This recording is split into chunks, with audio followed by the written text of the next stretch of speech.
Hello friends, આપણી YouTube channel game changing સાયકોલોજીમાં આપ સૌનું હાર્દિક સ્વાગત છે. આજના વિડીયોમાં આપણે પ્રોબેશન ઓફિસર, ચીફ ઓફિસર તેમજ અન્ય સરકારી પરીક્ષાઓ માટે જે મનોવિજ્ઞાન જે છે તે ખૂબ જ અગત્યનું છે. એ ઉપરાંત પ્રોબેશન ઓફિસરની પરીક્ષા હાલમાં થોડા દિવસોમાં આવનારી છે. તો નવા અભ્યાસક્રમ મુજબ મનોવિજ્ઞાન જે છે તો આજના વિડીયોમાં આપણે ચેતના એટલે શું, એટલે કે ચેતનાનો અર્થ અને એની સમજૂતીની વિસ્તૃત ચર્ચા કરીશું. એ ઉપરાંત જે વિદ્યાર્થીઓનું મનોવિજ્ઞાન છે એવા વિદ્યાર્થીઓ માટે જીસેટ અને યુજીસી નેટની પરીક્ષા માટે પણ આ ટોપિક અગત્યનો સાબિત થશે. તેમજ પ્રોબેશન ઓફિસર માટે મનોવિજ્ઞાનના જે નવા સિલેબસ અનુસાર થિયરી બેઝ વિડીયો પણ બનાવ્યા છે અને એમસીક્યુ બેઝ વિડીયો પણ બનાવ્યા છે. એટલે એ પણ તમે વિડીયો ન જોયા હોય તો પ્લેલિસ્ટમાંથી તમે એ વિડીયો જોઈ શકો છો. તો સૌપ્રથમ જોઈએ ચેતના, જેને અંગ્રેજીમાં કોન્શિયસનેસ કહેવામાં આવે છે. માનવ શરીરની અંદર અથવા બહાર પર્યાવરણમાં થતી પ્રક્રિયાઓ અંગેની જાગૃતિ અથવા તો સભાનતા જે છે તો એને ચેતના કહેવામાં આવે છે. એટલે કે ચેતનાનો અર્થ શું થાય છે, કોન્શિયસનેસનો અર્થ તો માનવ શરીરની અંદર અથવા તો બાહ્ય પર્યાવરણમાં, એટલે કે વ્યક્તિની આજુબાજુનું જે પર્યાવરણ છે તો એમાં થતી પ્રક્રિયાઓ અંગેની જાગૃતિ અથવા તો સભાનતાને ચેતના કહેવામાં આવે છે. કે ફોર એક્ઝામ્પલ આપણી આજુબાજુનું કોઈક વાતાવરણ બદલાય છે અને આપણને એની અનુભૂતિ થાય છે તો એ ચેતના કહેવામાં આવે છે. ચેતના છે એ એક પરિકલ્પના, કોન્સેપ્ટ છે, મનની કોઈ અવસ્થા નથી. એટલે કે જે ચેતના છે એ એક પરિકલ્પના, કોન્સેપ્ટ છે, પરંતુ એ કોઈ મનની અવસ્થા નથી. પરંતુ મનની ઘણી બધી સ્થિતિનો ચેતનામાં અનુભવ થાય છે. મનની અવસ્થાઓ સતત બદલાતી રહે છે. ચેતનાના સ્વરૂપ વિશે સદીઓથી મનોવિજ્ઞાનીઓએ, તત્વચિંતકો, ફિલસૂફો, તબીબો વગેરે દ્વારા ઘણા મતાંતરો પ્રવર્તે છે. એટલે કે ચેતના અંગેના સ્વરૂપોની માહિતી મનોવિજ્ઞાન દ્વારા, તત્વચિંતકો, ફિલસૂફો, તબીબો દ્વારા અલગ અલગ આપવામાં આવી છે અને બધામાં મતાંતરો જોવા મળે છે. ચેતનાની મૂળભૂત મનોવૈજ્ઞાનિક પરિકલ્પના પ્રમાણે મનુષ્યના મનને 3 સ્થિતિમાં વહેંચી શકાય. એટલે કે જે ચેતના જે છે અથવા તો મન જે છે તો એને 3 સ્થિતિમાં વહેંચી શકાય. તો અગત્યનું છે, આ યાદ રાખવાનું છે. ફર્સ્ટ છે ચેતન, કોન્શિયસનેસ. બીજું છે પૂર્વ ચેતન, પ્રી કોન્શિયસનેસ. અને થર્ડ છે અચેતન, અનકોન્શિયસનેસ. તો અગત્યનું છે મનના પ્રકાર અથવા તો મનને કેટલી વિભાગમાં વહેંચી શકાય તો 3: ચેતન અવસ્થા, કોન્શિયસનેસ, પૂર્વ ચેતન, પ્રી કોન્શિયસ, અને થર્ડ જે છે તો એ અચેતન જોવા મળે છે. ચેતના એ મનની જાગ્રત સ્થિતિ છે. તો ચેતના જે છે એ મનની જાગ્રત સ્થિતિ છે કે જ્યારે આપણે ચાલીએ છીએ, દોડીએ છીએ, વાંચીએ છીએ કે વોટ એવર કોઈ પણ શારીરિક એક્ટિવિટી કરીએ છીએ ત્યારે ચેતના અવસ્થા જોવા મળે છે. એટલે કે મનની જાગ્રત અવસ્થા કઈ છે તો ચેતના એ મનની જાગ્રત અવસ્થા છે. તે મનના 3 પ્રકારમાં રહેલા વિચારો, સંવેદના, લાગણી અને સ્મૃતિનો સમૂહ છે. તો ચેતનામાં શું જોવા મળે છે તો વિચારો જોવા મળે છે. સંવેદના તો આપણી 5 જ્ઞાનેન્દ્રિય આંખ, કાન, નાક, જીભ અને ત્વચા દ્વારા સંવેદન થાય છે, એની માહિતી મળે છે. આપણી લાગણીઓ, ફિલિંગો, સ્મૃતિઓનો સમૂહ જોવા મળે છે. પૂર્વચેતન મન તેના ઘટકો અંગે અમુક ક્ષણે જાગૃત હોતું નથી. કે જ્યારે આપણે સૂતા હોઈએ તો ત્યારે પૂર્વચેતન અવસ્થા હોય છે. એટલે કે ત્યારે અમુક ક્ષણ માટે એ જાગ્રત હોતું નથી, પરંતુ તેને ગમે ત્યારે જાગૃતિમાં લાવી શકાય છે. એટલે કે ફરી આપણે ચેતન અવસ્થામાં આવી શકીએ છીએ. અચેતન મન તેની સ્થિતિથી અજ્ઞાત હોય છે. તો અચેતન મન જે છે એ પોતાની સ્થિતિથી અજ્ઞાત હોય છે. આપણી જે પણ કોઈ દમિત લાગણીઓ જે છે તો એ બધી આપણે અચેતનમાં નાખી દઈએ છીએ. એટલે કે આપણે ફોર એક્ઝામ્પલ દુઃખ થયું હોય યા કોઈ વોટ એવર ગમે તે દુઃખદ ઘટના બની હોય છે તો એને ભૂલવાનો પ્રયત્ન કરીએ છીએ. તો એનું જે દમન કરીએ છીએ તો એ શામાં જાય છે, અચેતન અવસ્થામાં જાય છે. તેના ઘટકો જાગૃતિમાં લાવવા શક્ય નથી. કેટલાક મનોવિજ્ઞાનીઓના મતે નિશ્ચેતન, નોન કોન્શિયસ મન, કેટલાક મનોવૈજ્ઞાનિકોના મતે નિશ્ચેતન એટલે કે નોન કોન્શિયસ મન એ મનની 4થી અવસ્થા છે. તો આપણને યાદ રાખવાનું છે નિશ્ચેતન મન, નોન કોન્શિયસ એ મનની 4થી અવસ્થા છે. તેના ઘટકો અંગે મનુષ્યનું મન જાગ્રત નથી, પરંતુ શરીરમાં તેની હાજરી જોવા મળે છે. તો નિશ્ચેતન મનની હાજરી કઈ રીતે જોવા મળશે?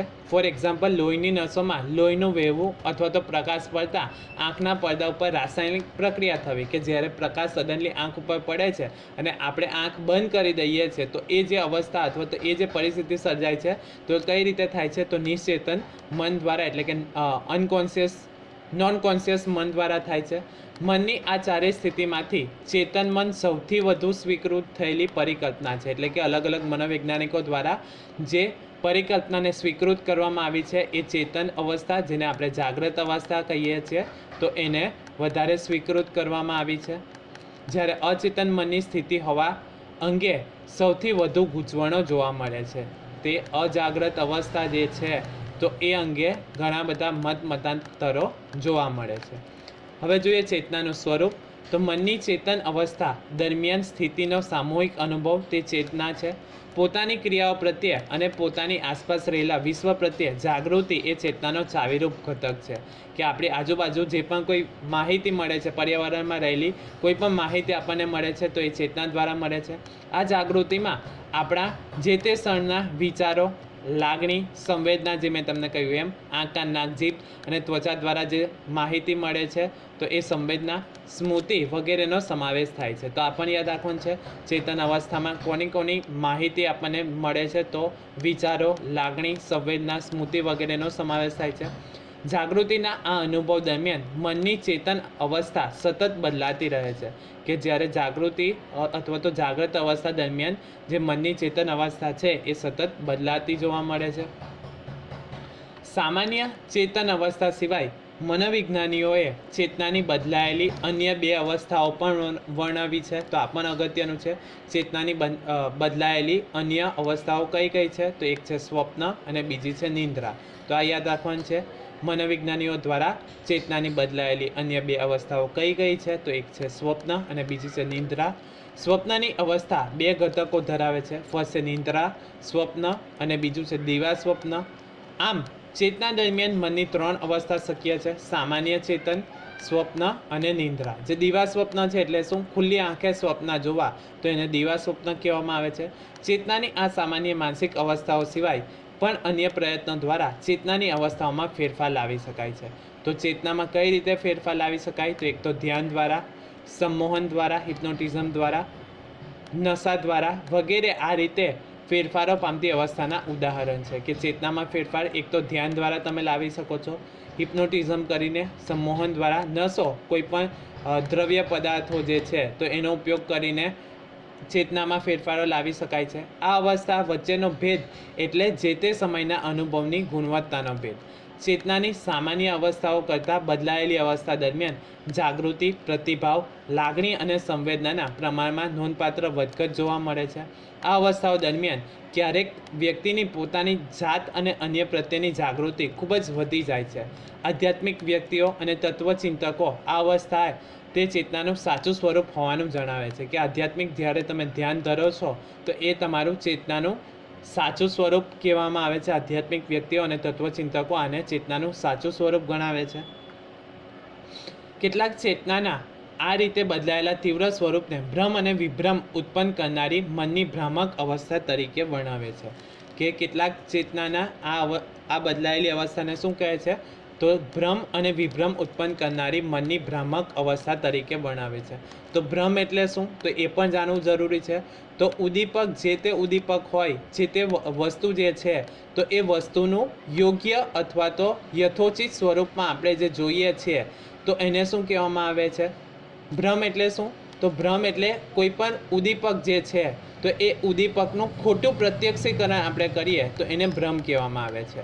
કે તમે ખોટું પ્રત્યક્ષીકરણ કરો છો તો એને શું કહેવામાં આવે છે? ભ્રમ કહેવામાં આવે છે. એટલે કે વસ્તુનું ખોટું પ્રત્યક્ષીકરણ આપણે કરીએ તો એને ભ્રમ કહેવામાં આવે છે. ફોર એક્ઝામ્પલ, અંધારામાં સૂતરી દોરી પડી હોય એને આપણે સાપ માનીએ તો એને ભ્રમ કહેવામાં આવે છે. એટલે કે ભ્રમ એટલે શું?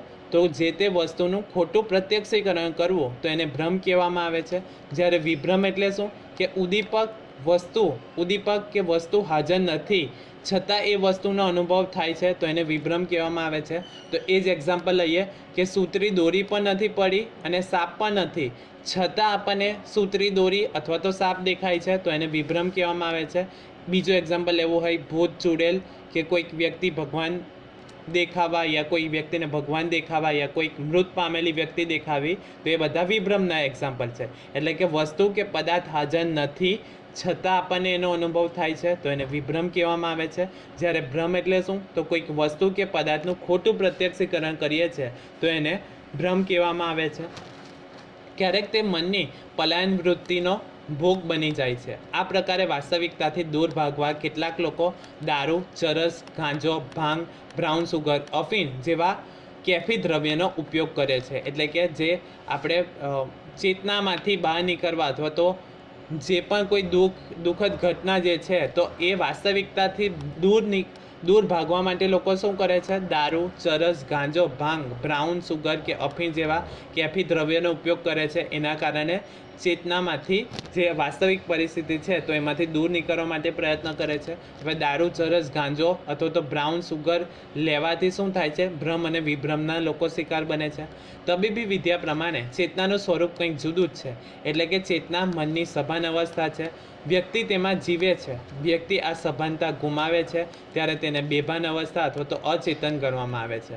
મગજની મૃત અવસ્થાને નિશ્ચેતન મનની અવસ્થા કહેવામાં આવે છે. તો ખાલી એટલું યાદ રાખવાનું છે, જે મન અથવા તો ચેતના છે તો એના 3 પ્રકાર પડે છે: ચેતન અવસ્થા, કોન્શિયસનેસ, પૂર્વચેતન, પ્રી કોન્શિયસ અને અચેતન એટલે કે અનકોન્શિયસનેસ પડે છે. તો આટલું યાદ રાખવાનું છે. આશા કરું છું કે તમને આ વિડીયોમાં સમજ પડી ગયા છે, અને જો તમને આ વિડીયો પસંદ પડ્યો હોય તો વધુમાં વધુ લાઇક કરો, શેર કરો અને અમારી ચેનલને સબસ્ક્રાઈબ કરો. Thank you.